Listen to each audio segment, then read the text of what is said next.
ഇരുട്ടിന്റെ മറവിൽ രാഷ്ട്രീയ പാർട്ടികളുടെയും സംഘടനകളുടെയും ബോർഡുകൾ നശിപ്പിച്ച സംഭവത്തിൽ ചേളാരി പ്രവർത്തകനും കൂട്ടാളികളും പോലീസ് കസ്റ്റഡിയിൽ. ഓമശ്ശേരി അമ്പലക്കണ്ടി ഭാഗങ്ങളിലാണ് പരക്കെ ബോർഡുകൾ നശിപ്പിക്കപ്പെട്ടത്. വിശദാംശങ്ങളുമായി റഫീഖ് നരിക്കിനി നമ്മോടൊപ്പം ചേരുന്നു. റഫീഖ്, അമ്പലക്കണ്ടി നാഗാളികാവ് നടമ്മൽപൊയിൽ പരിസരങ്ങളിൽ പരക്കെ ബോർഡുകൾ നശിപ്പിക്കപ്പെട്ടിരിക്കുകയാണ്. എന്താണ് വിശദാംശങ്ങൾ? ജലീൽ, സ്വന്തം സംഘടനയുടെ ബോർഡുകളും മറ്റും ഇരുളിന്റെ മറവിൽ നശിപ്പിച്ച് അത് എതിർ സംഘടനയുടെ പേരിൽ ആരോപിച്ച് നാട്ടിൽ കുഴപ്പമുണ്ടാക്കാനുള്ള ശ്രമമാണ് ഒരിക്കൽ കൂടി പുറത്തു വന്നിരിക്കുന്നത്. അമ്പലക്കണ്ടി, നാഗാളിക്കാവ്, നടമ്മൽപൊയിൽ, കെടയത്തൂർ, പുത്തൂർ, കുളത്തക്കര തുടങ്ങിയ പ്രദേശങ്ങളിൽ ഇരുളിന്റെ മറവിൽ മുസ്ലിം ലീഗിന്റെയും ചേളാരി സംഘടനയുടെയും ബോർഡുകളും സ്തൂപങ്ങളും വ്യാപകമായി നശിപ്പിച്ച സംഭവത്തിൽ അതേ സംഘടനകളുടെ പ്രവർത്തകരും കൂട്ടാളികളുമാണ് പോലീസ് കസ്റ്റഡിയിലായിട്ടുള്ളത്. അമ്പലക്കണ്ടി സ്വദേശി പുറായിൽ ഇസ്മായിലും കൂട്ടാളികളായ അജേഷ്, പ്രതീഷ് എന്നിവരുമാണ് കൊടുവള്ളി പോലീസ് കസ്റ്റഡിയിലായിട്ടുള്ളത്. കഴിഞ്ഞ ഞായറാഴ്ച രാത്രിയാണ് ഇവിടങ്ങളിൽ ഒരു വിഭാഗത്തിന്റെ ബോർഡുകളും മറ്റും വ്യാപകമായി തകർത്തത്. കൂട്ടത്തിൽ നാഗാളിക്കാവിൽ ബിജെപിയുടെ കൊടിമരവും കുളത്തക്കരയിൽ പുതുതായി പണിത ചേളാരി വിഭാഗത്തിന്റെ പള്ളിയുടെ ബോർഡും വാട്ടർ ടാപ്പുകളും തകർത്തിരുന്നു. നാട്ടിൽ സംഘർഷമുണ്ടാക്കാൻ ആസൂത്രിതമായി നടത്തിയ ശ്രമങ്ങൾക്കെതിരെ വ്യാപക പ്രതിഷേധമുണ്ടായി. ഈ പ്രദേശങ്ങളിലൊക്കെ യൂത്ത് ലീഗിന്റെ നേതൃത്വത്തിൽ പ്രതിഷേധ പ്രകടനവും നടന്നു. മറ്റ് പല സംഘടനകളുടെയും പ്രവർത്തകരാണ് ഇതിന് പിന്നിലെന്ന് പ്രചരണവുമുണ്ടായിരുന്നു.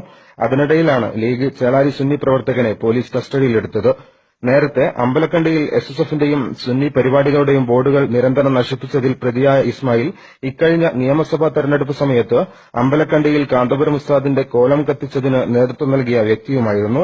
മുമ്പും നടമ്മൽപൊയിൽ, നാഗാളിക്കാവ്, അമ്പലക്കണ്ടി എന്നിവിടങ്ങളിൽ കൊടികളും ബോർഡുകളും നശിപ്പിച്ചതിന് പിന്നിലും ഇസ്മായിലാണെന്നാണ് സംശയിക്കുന്നത്.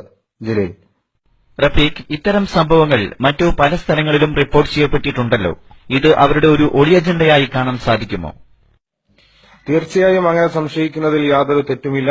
ഓണപ്പറമ്പ്, നാദാപുരം, കൊടിഞ്ഞി, പള്ളിക്കൽ ബസാർ തുടങ്ങിയ പല സ്ഥലങ്ങളിലും സമാനമായ പല രീതിയിലുള്ള സംഭവങ്ങളും നടന്നിട്ടുള്ളതായി നമ്മൾ തന്നെ റിപ്പോർട്ട് ചെയ്തിട്ടുള്ളതാണ്. അതുകൊണ്ട് തന്നെ പൊതുജനം വിലയിരുത്തുന്നതും അങ്ങനെ തന്നെയാണ് എന്നാണ് നമുക്ക് മനസ്സിലാക്കാൻ കഴിയുന്നത്.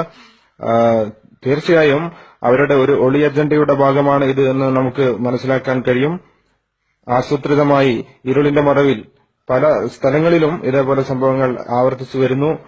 പുറത്തു വരുന്ന സംഭവങ്ങളെക്കാൾ ഏറെ തന്നെ പുറത്തു വരാത്ത സംഭവങ്ങളും ഒരുപാട് ഉണ്ടാവും എന്ന് തന്നെയാണ് നമുക്ക് കാണാൻ കഴിയുന്നത്. അവരുടെ സംഘടനയുടെ ഒരു നേതാവ് അവരുടെ സമ്മേളനത്തിൽ വെച്ച് പടിയടച്ച് പിണ്ടം വെക്കുക എന്ന രീതിയിലുള്ള ആഹ്വാനം നടത്തിയത് ഇതിനൊക്കെ പ്രചോദനം ആവും എന്നും ഒരു തരത്തിൽ വിലയിരുത്തപ്പെടുന്നു. തീർച്ചയായും അവരുടെ അജണ്ടയുടെ ഭാഗം തന്നെയാണ് ഇതെന്ന് നാം സംശയിക്കുക സ്വാഭാവികം മാത്രമാണ്. ജലീൽ, റഫീഖ് നരിക്കുനിയാണ് വിവരങ്ങൾ നൽകിയത്.